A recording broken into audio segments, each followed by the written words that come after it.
Assalamualaikum warahmatullahi wabarakatuh. Selaku salah satu jamaah dari Masjid Agung Sunda Kelapa, yang saya rasakan sebagai perwakilan jamaah itu setiap Ramadannya, alhamdulillah pengurus atau masjidnya itu selalu memahami dan memenuhi kebutuhan apa jamaah.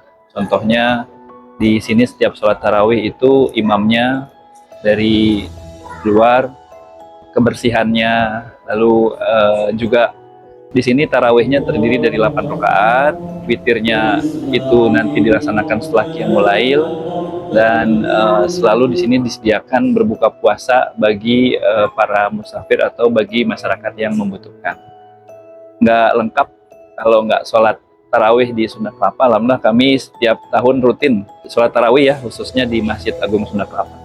Tiap tahun pengurusnya serta jamaahnya betul-betul terpenuhi kebutuhannya. Hari ini saya ke Sunda Kelapa bersama orang tua, anak, mertua, ramai-ramai saya ke Sunda Kelapa.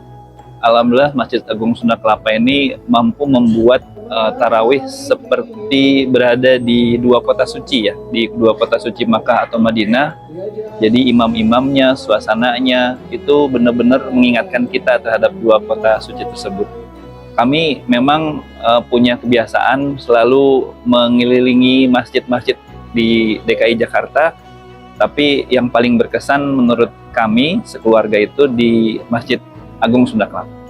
Sukses buat Sunda Kelapa, dipertahankan kebersihannya, perawatan masjidnya tentu tidak mudah untuk menjaganya, dan inilah momentum masyarakat muslim terutama bisa melihat Masjid Agung Sunda Kelapa dari dekat.